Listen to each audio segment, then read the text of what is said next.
ಬೆಂಗಳೂರು ಜನರಿಗೆ ಕೇಂದ್ರ ಸರ್ಕಾರ ಗುಡ್ ನ್ಯೂಸ್ ಅನ್ನ ಕೊಟ್ಟಿದೆ. ಬೆಂಗಳೂರು ಟ್ರಾಫಿಕ್ಗೆ ಕಡಿವಾಣ ಹಾಕುವಂತಹ ಸಲುವಾಗಿ ನಗರದಲ್ಲಿ ಏರ್ಪಾಡ್ ಸಿಸ್ಟಮ್ ಅನ್ನ ಜಾರಿ ಮಾಡಲು ಮುಂದಾಗ್ತಾ ಇದ್ದು, ಈ ಕುರಿತಾಗಿ ಸದ್ಯ ಅಧ್ಯಯನ ನಡೀತಾ ಇದೆಯಂತೆ. ಹೌದು, ಭಾರತದ ಪ್ರಮುಖ ನಗರಗಳಿಂದ ಹೆಚ್ಚಾಗಿ ಕಾಡ್ತಾ ಇರತಕ್ಕಂಥ ಸಮಸ್ಯೆ ಅಂತ ಹೇಳಿದ್ರೆ ಟ್ರಾಫಿಕ್. ವಾಹನ ದಟ್ಟಣೆಗೆ ಎಷ್ಟೇ ರಸ್ತೆ ಮಾರ್ಗಗಳು, ಸುರಂಗ, ಫ್ಲೈಓವರ್, ಮೇಲ್ಸೇತುವೆ ಹಾಗೆ ರೈಲು, ಮೆಟ್ರೋವನ್ನು ಆರಂಭಿಸಿದ್ರು ಕೂಡ ಅಂದುಕೊಂಡಂತ ಸಮಯಕ್ಕೆ ನಿಗದಿತ ಸ್ಥಳಕ್ಕೆ ಹೋಗಲು ಸಾಧ್ಯವಾಗ್ತಾ ಇಲ್ಲ. ಇದಕ್ಕಾಗಿ ಕೇಂದ್ರ ಸರ್ಕಾರ ತರ್ತಾ ಇರತಕ್ಕಂಥ ಹೊಸ ಯೋಜನೆಯೇ ಏರ್ಪಾಡ್ ಟ್ಯಾಕ್ಸಿ. ಹೌದು, ಏರ್ಪಾಡ್ ಸಿಸ್ಟಮ್ ಅನ್ನೋದು ಚಿಕ್ಕ ಎಲೆಕ್ಟ್ರಿಕ್ ವಾಹನ. ಇದಕ್ಕೆ ಡ್ರೈವರ್ ಇರೋದಿಲ್ಲ. ಎತ್ತರಿಸಿದಂತಹ ಟ್ರ್ಯಾಕ್ನಲ್ಲಿ ಅಥವಾ ವಿದ್ಯುತ್ ಕೇಬಲ್ಗಳ ಮೂಲಕ ಈ ವಾಹನ ಚಲಿಸುತ್ತೆ.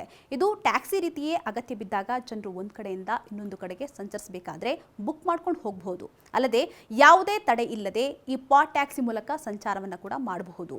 ಈ ಪಾಡ್ ಟ್ಯಾಕ್ಸಿಯಲ್ಲಿ 5 ರಿಂದ 6 ಮಂದಿ ಸಂಚರಿಸಬಹುದಾಗಿದೆ. ಇನ್ನು ತುರ್ತಾಗಿ ಹೊರಡಬೇಕಾದಂತಹ ಸಂದರ್ಭದಲ್ಲಿಯೂ ಕೂಡ ಟ್ರಾಫಿಕ್ ಜಾಮ್ಗೆ ಸಿಲುಕಿ ಪೇಚಾಡಬೇಕಾಗಿಲ್ಲ. ಬದಲಾಗಿ ಕೆಲವು ರಸ್ತೆಗಳಲ್ಲಿ ಈ ಯೋಜನೆಯನ್ನು ಜಾರಿ ಮಾಡಿದರೆ ಉಪಯೋಗವಾಗಲಿದೆಯಂತೆ. ಅಂದಹಾಗೆ ಈ ಯೋಜನೆಯನ್ನ ಬೆಂಗಳೂರಿನಲ್ಲಿ ಜಾರಿ ಮಾಡುವ ಬಗ್ಗೆ ಕೇಂದ್ರ ಸಚಿವ ನಿತಿನ್ ಗಡ್ಕರಿ ಮಾತನಾಡಿದ್ದಾರೆ. ಭಾರತದ ಪ್ರಮುಖ ನಗರಗಳಲ್ಲಿ ಏರ್ಪಾಡ್ ಸಿಸ್ಟಮ್ ಜಾರಿ ಮಾಡುವ ಚಿಂತನೆ ನಡೀತಾ ಇದೆ. ಗಾಳಿಯಲ್ಲಿ ಚಲಿಸುವಂತಹ ಪಾಡ್ ಸಿಸ್ಟಮ್ ಮತ್ತು ಚಾರ್ಜಿಂಗ್ ಎಲೆಕ್ಟ್ರಿಕ್ ಬಸ್ಗಳು ನಗರಕ್ಕೆ ಬರಲಿವೆ. ಆರಂಭದಲ್ಲಿ ದೆಹಲಿಯ ದೌಲಾ ಕುವಾನ್ನಿಂದ ಮನಸ್ಸರ್ಗೆ ಪಾಡ್ ಸಿಸ್ಟಮ್ ಅನ್ನ ಬರಲಿದೆ. ಇನ್ನು ಬೆಂಗಳೂರಿನಲ್ಲಿ ಕೂಡ ಪರಿಚಯಿಸಲು ಸದ್ಯ ಅಧ್ಯಯನವನ್ನು ಕೂಡ ನಡೀತಾ ಇದ್ದು, ಸದ್ಯದಲ್ಲಿಯೇ ಟ್ರಾಫಿಕ್ಗೆ ಬ್ರೇಕ್ ಬೀಳಲಿದೆ ಅಂತ ಹೇಳಿದ್ದಾರೆ.